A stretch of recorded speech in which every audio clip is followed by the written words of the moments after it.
live, so it's being streamed to YouTube. And we've got 7 viewers. Now, I think I can shut Sam down.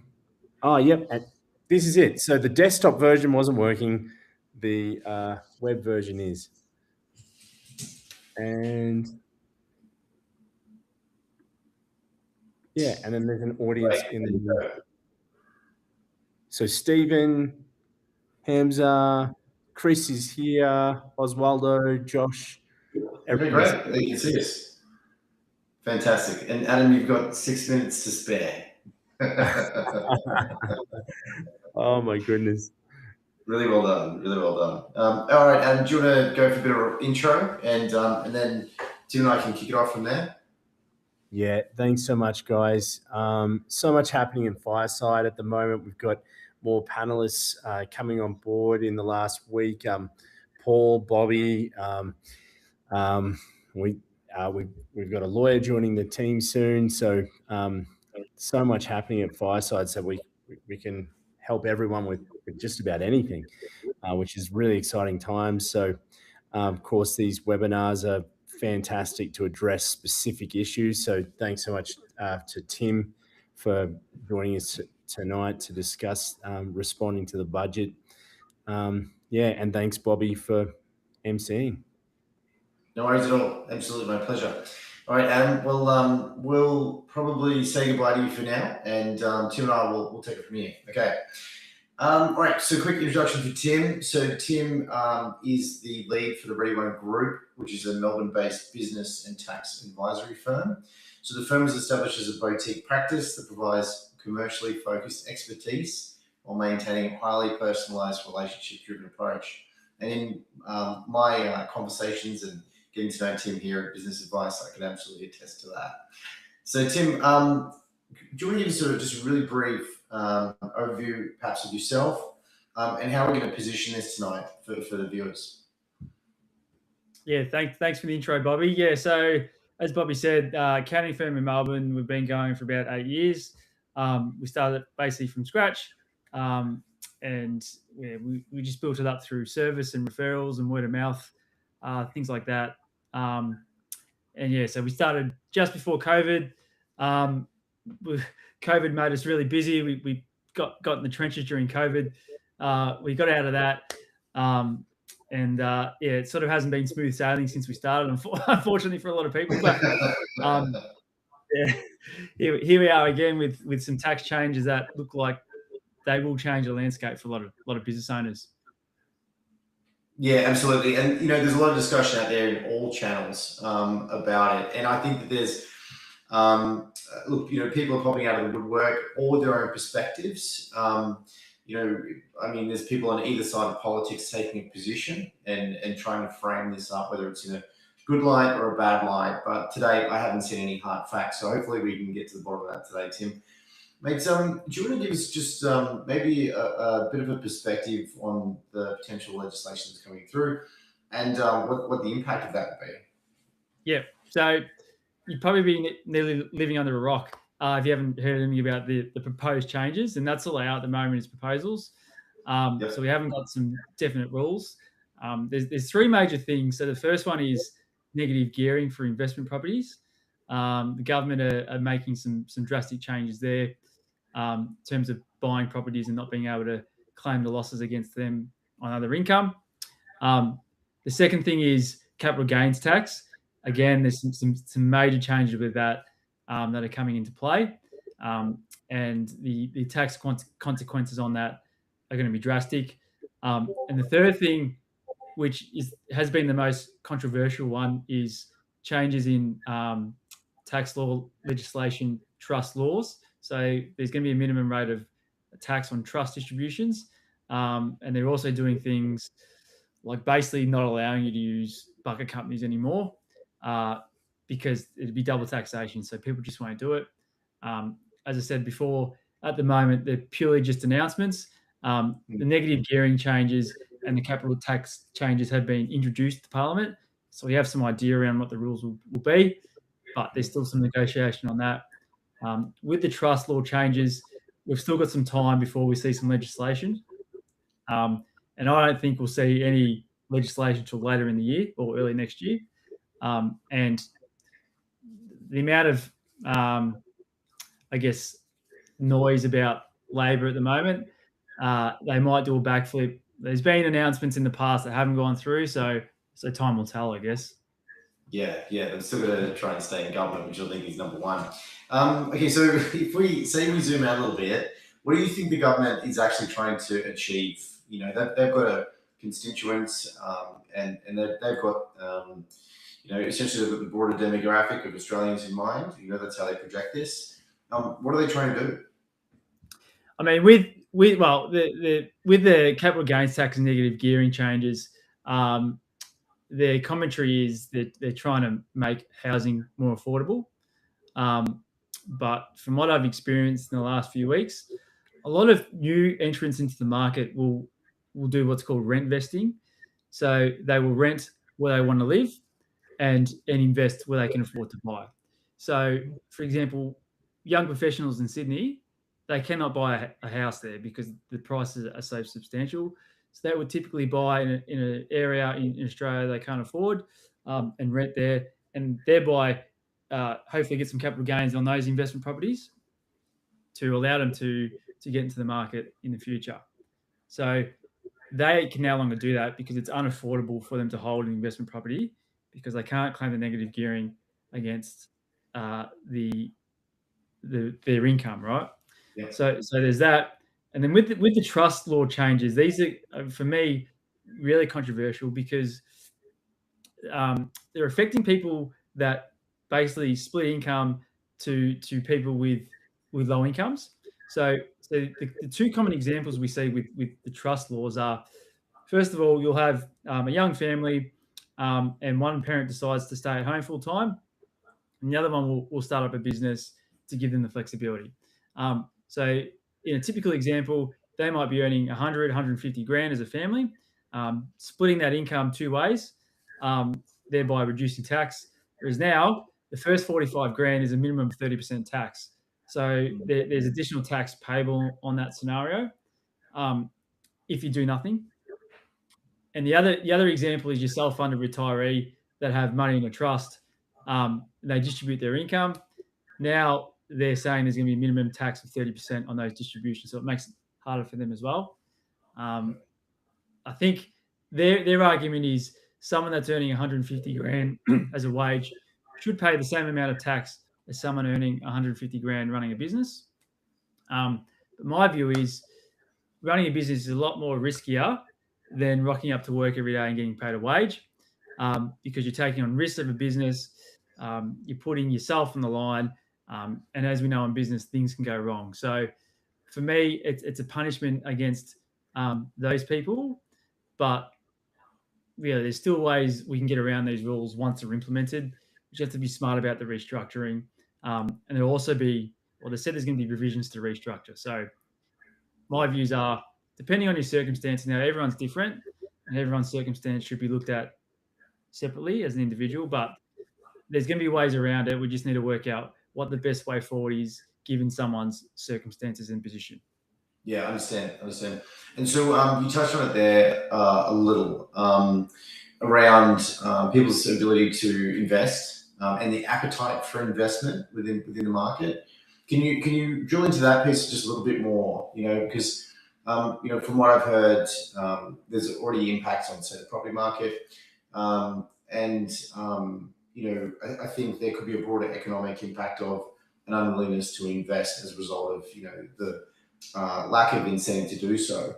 How do you think that's going to affect people's investment decisions or capital formation, as a result? Yeah, good question. So from what I've experienced the last few weeks is there's two types of investors that are really affected with this. There's your average punter, mum and dad, and I'm finding that people that were going to invest are just waiting to see what happens, and I think everyone's doing the same thing. So that means property sales will take a hit for a while. So the government's goal is to reduce property prices. So I think for the short term it will, but for the medium to long term, we've still got more demand on properties than supply. So basic economics will tell you that properties will go up, and this is just a sort of short-term fix. I've read some articles that potentially we might see a 10% correction, but over the last 10, 20 years, the growth in property has been significant. So it's just like any other investment. You hold over the long term, and you seem to get in front, shares or property or whatever it is. So there's that end of town. And the other end of town I've seen is very wealthy Australians looking at investing overseas now in the US market. So taking their money out of the country and investing it elsewhere because of what's going on. Now, you can imagine what that's going to do for our economy and the way things are ran. So, yeah, they're the two ends I'm seeing. People looking at getting into the market are sort of sitting back and waiting. And people with a lot of wealth are saying, well, I'm not confident in this country anymore. I'm seriously looking to invest maybe in the US or overseas somewhere. Okay, understood. That's good. That's a really good sort of broader macro economic perspective. So should we drill down into trusts? And if say, because we have a lot of business owners and operators within our cohort here. Yes. If anybody's got a trust in place at the moment, they're probably wondering what the impact of this is going to be. What should they be doing? Good question. So we've still got a heap of time until this goes through. So the trust law changes won't happen until, if they go through, the 1st of July 2028. So that's 2 years away. During those before that comes into play, a few things have to happen. The legislation needs to go through, and then we're due for an election in the first half of 2028. So we don't know what the opposition's position is. Are they going to come out and say, if you elect us, we'll reverse it? We don't know. So for me, it's people in business with trust at the moment. It's business as usual. You might see on socials, a lot of people are saying, oh, this is how you get around it. This is how you should structure. This is how you should change. But at the moment, we don't exactly know what the rules are. So my view is business as usual. We've got time. So no need to panic or change anything. Let's just see what these rules are and if they actually happen. And if they do, then we'll say, well, what's the best course of action from here? If they do go through, you might need to restructure. But in an example where you've got, as I used before, a business, mum and dad business with 150 grand profit, if they're actually both working the business, all you need to do is replace your distributions with wages. So you pay yourself a wage. As long as it's reasonable and it's market value, then we get around the minimum tax rules. So again, there will be ways to get around these rules. It's just a matter of assessing, well, what's the best way to do it? So it's a bit boring, but yeah, at the moment it's just business as usual, and just we could see what happens and assess the position once it comes out. Yeah, I fully agree with you. I think there's a lot of smoke and mirrors at the moment, and like any budget, the government's pushed it out there to see what what the reaction will be, and B, potentially the pitfalls, or they might patch them up before they move forward. But with that in mind, what are some of the perhaps misconceptions or something you've seen in the media or perhaps on socials that is just complete bollocks that you can you maybe give us a bit of a layman's perspective on it? Yeah, I mean, one thing I've seen, like scaremongering articles saying, oh, the property price are crashing. A US bank come out and said, oh, they're going to go down by 10%, which is a crash apparently. So there's a bit of those scaremongering sort of articles, clickbait going around that I've seen. And as I said before, I've seen some people spruiking that you have to change your structure now. That's not the case. So business as usual, as well as there's been a few things about negative gearing and whatnot, changing your properties. But again, if you've got a property and you're looking at doing a change, you need to get advice. So my advice would be, don't act on an article you've seen.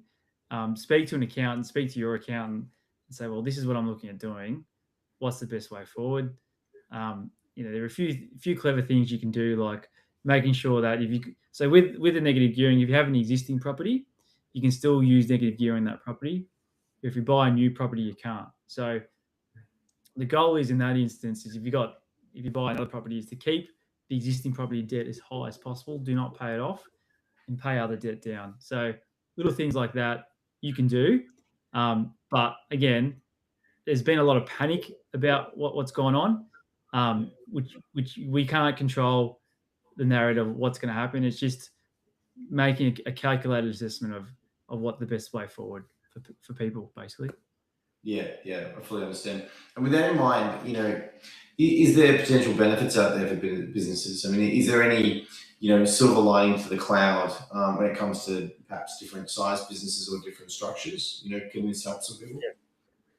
I mean, it's a good opportunity to look at your structure because you might have started a business 5 years ago, and for some reason your structure is no longer appropriate. So the typical thing someone would do is start up a family trust to start business in. But with family trust, there's no fixed entitlement to it. And this is what the government doesn't like. So the Labor's issue with trusts are, they're kind of like the Rolls-Royce structures for accountants. It gives you the asset protection that you need, but it also gives you flexibility to basically distribute money to anyone in your family, any structures controlled within your family group. So there's all this flexibility which the government don't like, because 1 year I can distribute to Bobby, and then the next year I can distribute to Bobby's auntie if I wanted to. So that's what they don't like. There's a lot of flexibility around it. So yeah, again, it's an opportunity to go, well, is this structure suitable? What's the plan for my business? Do I want to sell it? Do I want to give some of it to my employees or offer it some to my employees? So maybe we need to restructure into a company anyway. I'll be paying too much tax. All these separate things we look at and say, well, yeah, there probably are some opportunities, especially if the legislation allows us the opportunity to restructure into something else because of the law changes. So yeah, it could actually work out well for some people. Understood. Okay. Yeah. In other words, productivity can come from change, or it may potentially force some business owners to have a look at the way that they're structured, and in that case, they might find advantages elsewhere, or with that structure as a result of looking to get it. What about new business owners? So, say I was gearing up to invest in some equipment, or potentially hire my first couple of staff. Is there anything that I need to be wary of as a result of this? I'm sure for new business owners it would be, causing probably a bit of grief, because not only is it not clear, the potential ramifications of different structures aren't really laid out yet. So, is there any advice you could give to the guys who are starting up?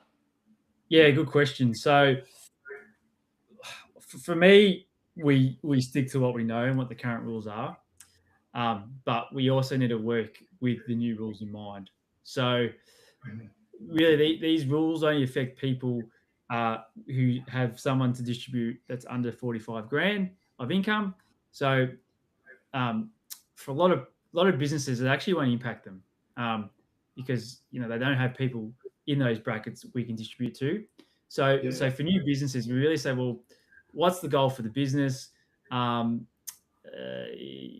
we got anyone under 45K we can distribute to? If it is there an ability for them to work in the business?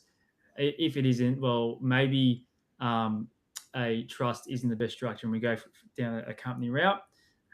We also need to consider the risk involved in what the person's doing.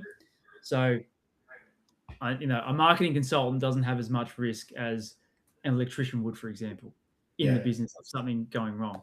So trust offer an awesome amount of asset protection. They're great. But if we don't need that asset protection, maybe it's a company with different shareholders. But again, it's sort of up to, well, what's the client doing? What they're going to do in the business? What's going outside the business?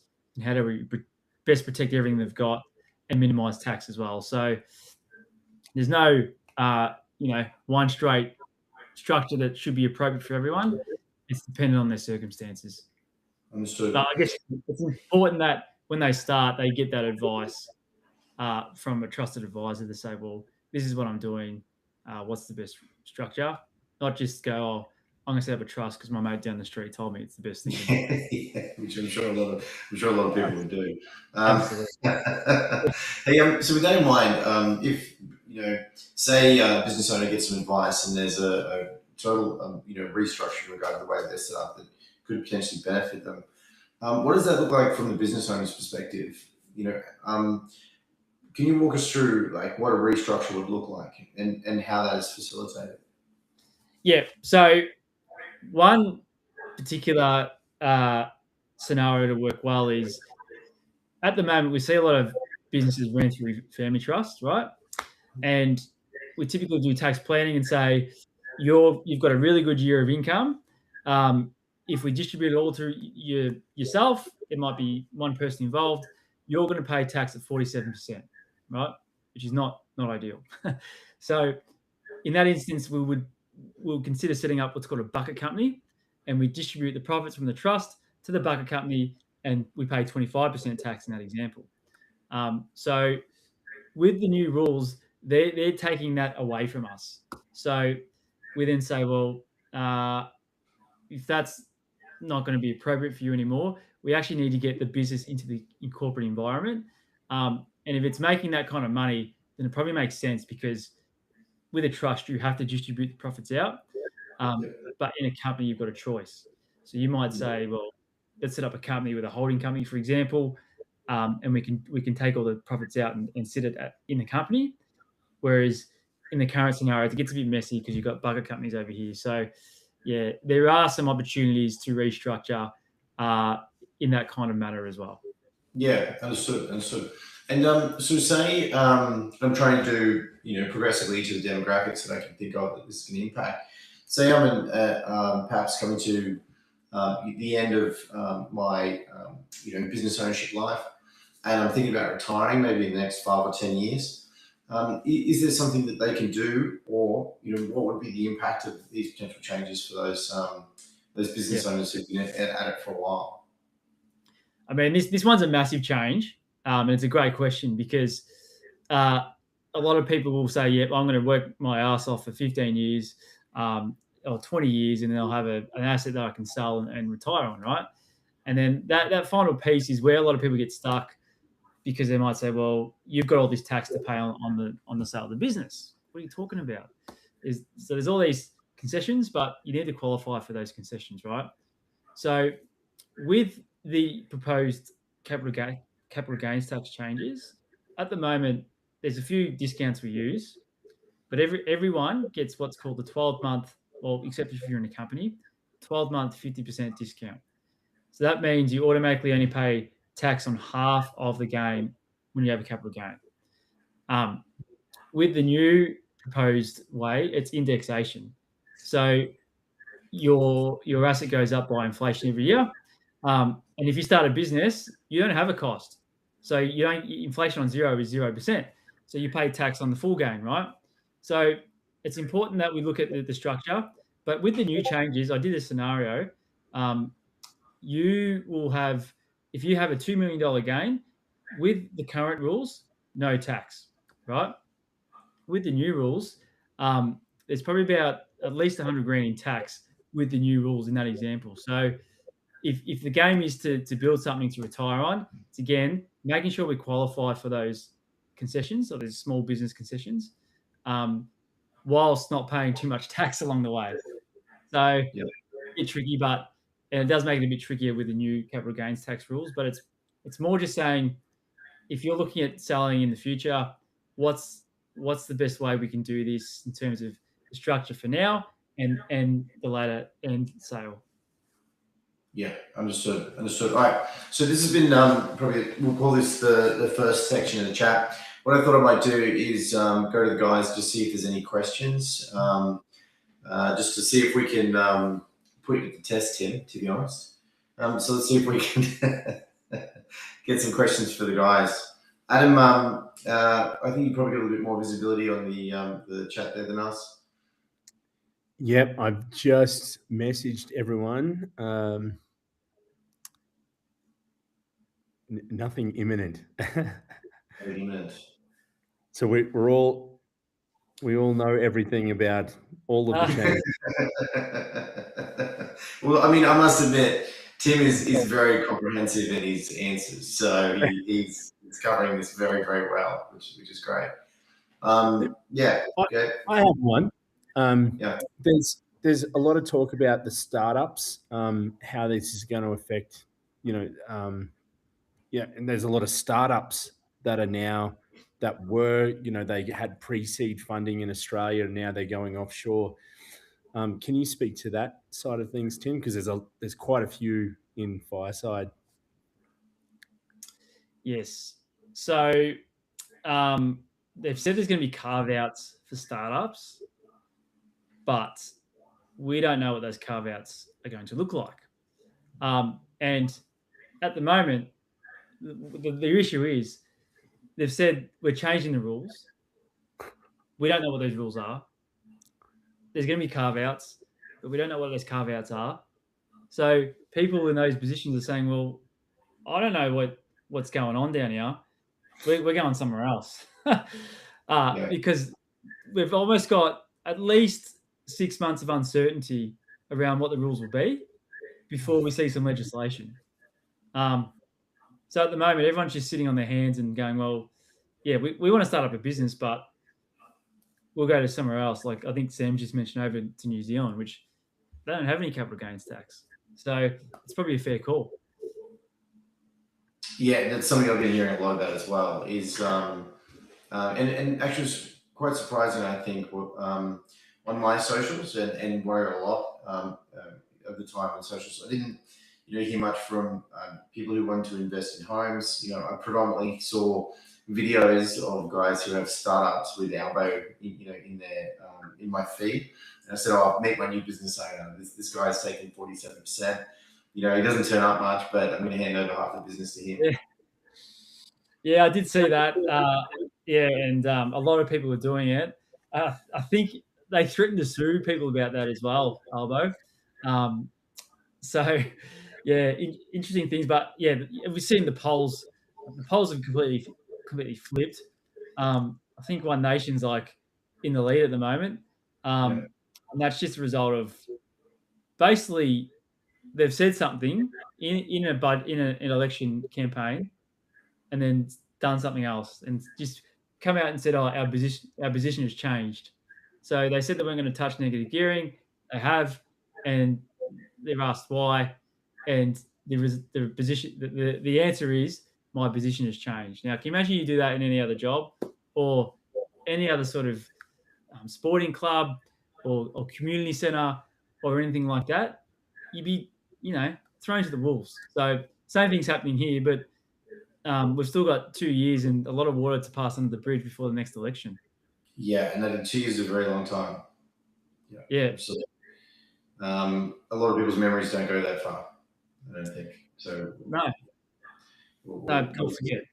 Yeah. Guys, we've had 2 questions come through. Are you guys able to see that, or would you like me to read them out? Oh yeah, cool. Yep, I can see it. All right, we'll go with Chris's question first. So do you think this will stifle entrepreneurship, business ownership in Australia generally? Do you think this has the potential to cause a decline of new small business in the future? It's a great question. Yeah. I guess, yeah, it is a great question. And it does feel a bit of attack on small businesses. Absolutely. So the capital gains tax change is a huge game changer for small business. And, starting up as well, a startup needs to reduce the tax as much as possible. That's the goal. Pays least tax as possible because they need to keep every penny and reinvest it in the business, right? So you introduce this minimum tax, which there are workarounds, of course, but the core principle is why are you affecting the small end of town or your mum and dad businesses when I don't know, there's so much leakage, so much extra spending. I think we would have heard about the uproar and the way taxes on gas are treated. I think we sell gas and buy it back for more. So just things like that. But yeah, without getting too political, I think there will be a decline of people starting businesses. Put yourself in your same shoes. Say I'm 40. If I go back to when I was 20, my ambitions was to start an accounting firm. would I still have that same ambition as a young person now? I'm not sure. Yeah, I think what is going to create the hesitation there isn't necessarily that it would make the pathway unfeasible, but that there appears to be an attack on that corner of town. And I think that confidence is an enormous piece, which is that people start businesses and they take on that risk when they have confidence to do it based on the broader economy, the government, and the way it's framing it, as well as obviously their own personal circumstance and perhaps the niche that they're going into. But knowing that there's a potential what would you call it? We keep saying attack, whether that's the right word or not. But when the government's going for small business, it really creates a framing around that, which is that, look, I don't know if I can do it. And yeah, I agree with you. I think that if I was looking at it, I love my business, and you would too if you did it every day. But starting out again would give you hesitation. And that means that there's a lot of people who perhaps aren't as bold as you and I, who may potentially say, I'll stay in my job for another 6 months and I'll see what happens. And I think that's where the impact will be. So there's a question from Adrian as well. So new homes or subdividing property, the newly created dwelling can be negatively geared. Is that right? Won't that increase competition for first home buyers as investors capitalise on the negative gearing benefits there? Doesn't that defeat the whole intent and purpose of what the budget set out to achieve? I think there's a lot of people who are saying that at the moment, and obviously, the impact on rents going up as a result of the lack of investment. There's secondary and third, potential outcomes from this that aren't going to come out until it happens. But what's your take on that one, Tim? Yeah, we do need investors in the market for people to have the ability to rent in the market. If you look at Melbourne, for an example, there's been an investor exodus in Melbourne and Victoria because of our famous state government. So, there's been all these rental rule changes, basically giving landlord tenants the rights to do basically anything in your house. So there's that, a higher rate of land tax as well. And now there's these federal imposts that will cause more people to sell in Victoria. But yeah, you'll have newer areas, and typically growth in newer areas takes longer than the existing areas because that area needs to get basically developed. You need your infrastructure there, and you need the demand to start exceeding the supply. And there's a lot of supply in newer areas. It is easier for people to buy in those areas, but now, yeah, I think it's a good point because you're going to have people competing against investors in that space, and it's become hard because to buy a block and build, the building costs are phenomenal, and they keep increasing. So that's hard for people to get into those properties. But now they're going to be competing against investors if that's what they decide to do. So yeah, look, I think for existing properties, for the short term, there's going to be less demand from investors. But at the end of the day, the existing areas, there's lack of supply. So if you think about, Gold Coast, for example, there's a limited supply there. So you're always going to have more demand than supply in an area like that. So yeah, I think for new homeowners competing against investors for new homes, it does make it harder for them for sure. And with the new rules is to claim negative gearing on the existing property, you've got to make it into more than what you buy. So if you buy a property, knock it down, it's got to have at least two properties on there. And if that's an existing area, you're absolutely going to have your investors wanting to buy that property for the negative gearing. Yeah. So you think about in Victoria, in a blue chip suburb, a lot of those older houses will get purchased, knocked down, and they'll build townhouses or they'll build a duplex. But now those duplexes and townhouses, the investors are going to want to buy 100%. So it almost especially in those suburbs where new properties are rare, I almost say new homeowners won't be able to buy those properties because there'd be too much investor demand on them. Yeah, I absolutely agree with that. Yeah, and I think I mean the flip side of this is that there's plenty of investors that don't need a negative review of their properties, which means that there'll still be demand from that corner of the market. But so back to the tax implications. Can you? I mean, we're probably coming to the point where we're going to tie this up. Can you give us a bit of your perspective? You've obviously got quite an established business with a large cohort of clients. What are people coming to you with? What are the sorts of problems that they've got that you help them fix in this arena? Yeah, so away from the budget, I feel like so the last 2 years there's been a pinch on people's margins. So the margins are shrinking because their costs are going up, but they haven't been able to pass, for some businesses, pass those costs onto the customers. So which basically means the cost of doing business is more, and the crunch is hitting them. And also in some of those areas there hasn't been enough work around. So yeah, the margins are getting squeezed, but they're also competing with other people to win the same jobs.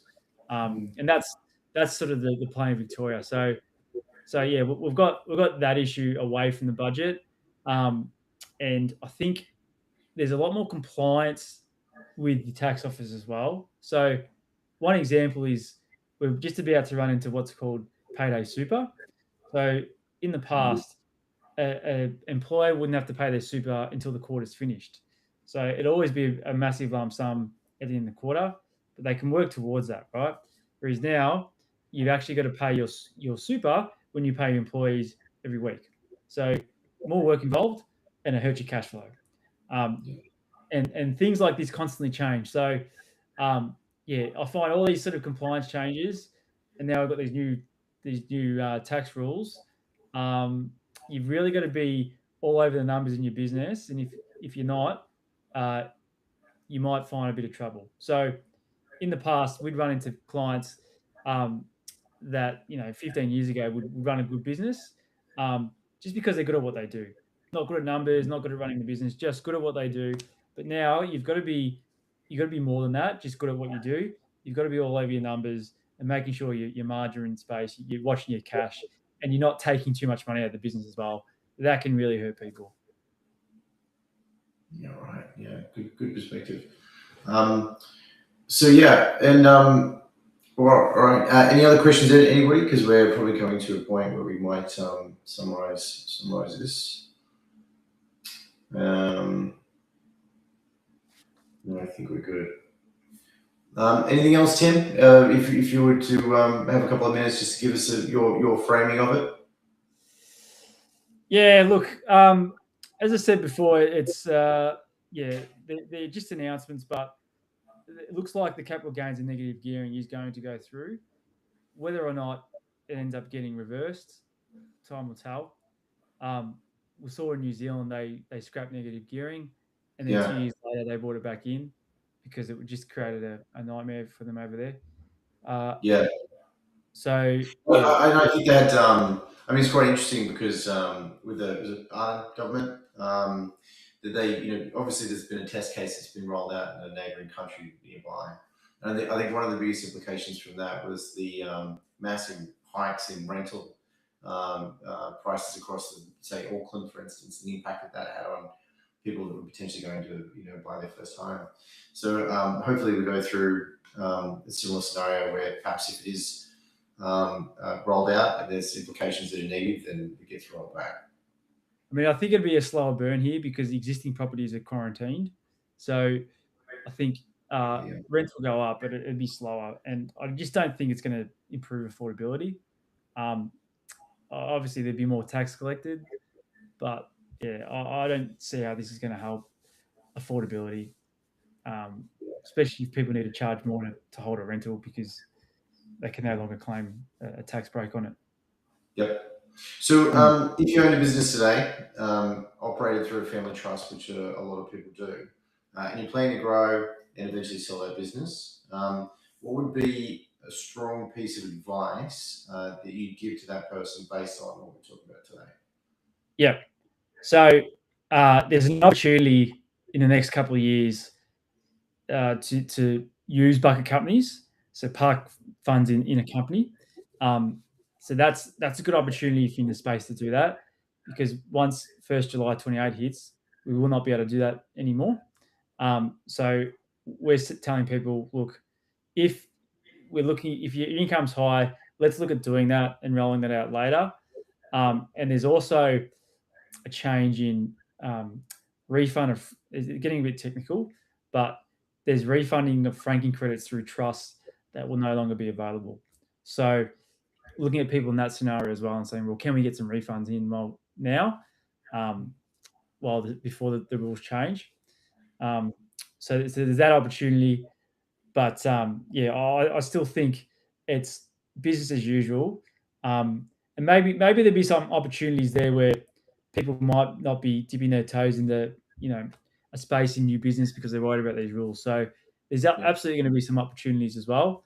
And as I keep saying, no need to panic. It's just business as usual until we know what the rules are. Yeah. Hey Tim, that was a really good point that you made there around the bucket company. If you do have a trust, can you just give us a little bit more detail on that? Just how that structure would work and how the money would flow? Yes. So, there's been basically with a trust, you can distribute to a company, pay tax at 25%. And there's been a bit of controversy about this recently because there was a case that recently went up to the High Court and the ATO lost. So basically, the ATO stance was if you distribute funds to a company, we deem that as a loan. And then there's a Division 7A issue, which is basically when you have a loan to a private company, there's a tax issue with that. The taxpayer won this case, and basically that is no longer deemed as a loan, as long as you don't take the money out of the trust individually. So if you have a distribution of 200 grand and you keep those funds in the business for working capital, for example, you don't actually have to put that in the bucket company. And that recently just happened in the last 2 weeks. But aside from that, if you've got a trust with high income, you have an opportunity now to put it in the bucket company, depending on what else is going on in your individual circumstances. Whereas once these rules change, you'll lose that ability. So there is an opportunity to do that. And the other thing is with the capital gains tax changes, you get 50% discount up to 30 June 27, and then it's indexation from then. So what we're saying to people is you want to increase the value of your business next financial year. So basically usually a business is valued on a multiple of profit. So if you're ever thinking about selling, next year is the year you want to maximize your profit. I know it sounds crazy because you pay more tax, but you can do things like delaying expenses into the next year, bringing income forward into this year to make that cost base for your capital gains as high as possible. So there are some planning opportunities for capital gains tax as well. Yeah, that's really Tim. Can you just in sort of a layman's perspective, can you spell that one out again from so increase your profit through up until that period of time? Can you just give us a little more of that? Yeah. So if you sell a business now, you basically pay tax on half of your gain, right? At 30 June 27, you can get a valuation on your assets. So it could either be shares, investment property, business. And then from that date onwards, whatever the increase in value is, you pay tax on the indexed amount. So whatever it goes up by inflation. So you want to make your gain at 30 June 27, or the value as high as possible, because you might have bought a property, you might have started a business from scratch, and you get the value up to $1 million at 30 June 27. So then you pay tax on $500K, and then you sell it 3 years later and it's still worth $1 million. You don't pay tax on any of that portion because you've increased the value. So yeah, it's a bit of a tricky one. It's hard. These rules are very hard to explain in language. It's good. You break it down Yeah, I think that's actually really interesting and quite a powerful point, because it shows that I think, with the right advice, you can potentially come up with a plan that might touch on a few of the points that we're talking about today, that could build up to be something quite substantial when it comes to your potential tax bill at the end of the year. So Yeah, it's really good. yeah. So on that, like right now, you should be looking at your current year and saying, if I don't do anything before 30 June, do I have a tax problem? And if I do I have enough? Will I have enough money when it's due to be lodged to pay the tax? Or are there things I can do before 30 June, the next 2 weeks, to bring my profit down to save tax? So, there's some things you can do, like if you need to buy equipment, buy it now. If you want to pay super, do it now. A few other things we can do before 30 June. But again, away from the budget, now's the time you want to be looking at, if I've got a tax bill, have I got the money available now? If I don't, how do I make sure I've got it available when we lodge? Yeah, brilliant advice. Brilliant advice. All right, guys. So that was our time with Tim. If there's any other questions, please pop in the chat. Adam, if you're there, would you like to come in and roll us out to an end? Sure thing. There I am. Right. Great. Thanks so much, Tim. That was great. That cleared up some questions in my mind, and yeah, really and great job, Bobby. Just brilliant. I'd like to reiterate that if anyone has any questions or any problems that they're facing, that to reach out. We've had several cases with lads in the group where they've thought that they're in trouble, or there wasn't even a solution, and they've reached out, and we've been able to provide some sort of solution or advice from one of the panel members. So make sure you do that, lads, and do it quicker rather than be proactive rather than reactive with these things. So yeah, definitely do that. And I'm just on that. So a lot of people will get into tax problems, behind in tax, and sometimes it can be quite daunting, and they put their head in the sand. So, and you say when they get into trouble, there are ways out of it. And the earlier you deal with that, the better. So, if there are some tax debts within your business or whatever, and you think there's no way out, there always is. So, it's best to get advice as well. When you talk about trouble, especially with tax, you can get into trouble, but again, most of the time there is a way out of it. Yeah. We had a case in the group where he was in construction, doing about 40 grand a month. He had a tax debt, and he needed equipment. And because of the tax debt, his bank wouldn't give him the funds, but he was able to find an alternative funding solution, and went from 40K a month to 80K a month with the new equipment. And then within 3 months or so, he was back in front of his ATO debt. So there's solutions out there. So that's what we're here for, lads. So, whether it's accounting, finance, legal, anything, make sure you get in touch and do it quickly so that you get on the front foot. Absolutely. Yeah, absolutely. Yeah, you need to get on the front foot. There's small business restructures, all sorts of stuff we can do. But at the end of the day, yeah, if you dug yourself a hole, there are ways out of it. And if you do put your head in the sand, it's never good, because it'll end in disaster. Mm-hmm. Just brilliant. Okay. We can touch on this maybe very briefly. You mentioned, so since this has all come out, the polls for One Nation have skyrocketed, and we don't want to get too political.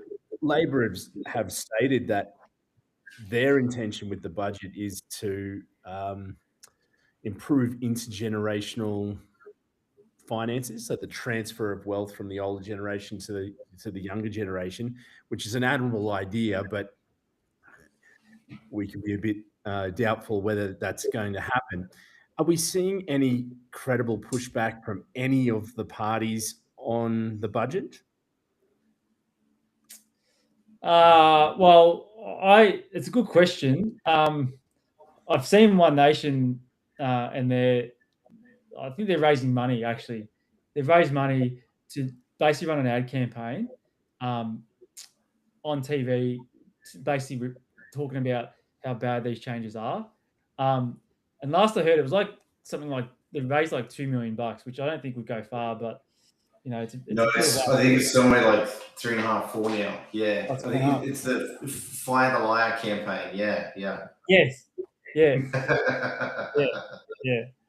Yeah. So yeah, I think people are fed up, and the problem we have in politics is I haven't heard what Liberals' position are. I don't know. I don't know if you have, but they've sort of quiet. Like, what's your position? We don't know. And that's what I'm concerned about. Yes, we might not like the changes to the budget, but what is the credible alternative? And I'd love to see that. So, yeah, we'll watch this space. And if you don't know and I don't know, then no one knows. So the next election we have in the country is the Victorian election, which is in a few months. That'll be interesting. That would be very interesting, yeah. So we'll see what happens there. But I'm not sort of holding my breath on a changing government, but geez, I'm hoping for it. I think there might be a few people in your position, Tim. Yeah. Sad times. Yeah. All right, gents. All right. Brilliant. You want to take us out, Adam? Yeah. Thanks so much again, guys. Look, once again, reach out if you have any questions about this or anything in business. Make sure you get in touch, guys. And thanks again, Bobby and Tim. And we'll look for in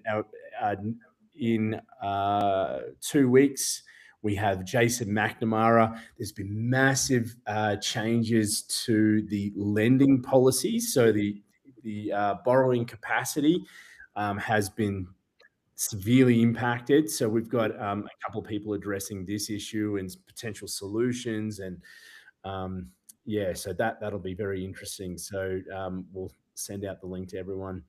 So look forward to seeing everyone again then. Wonderful. Thanks, guys.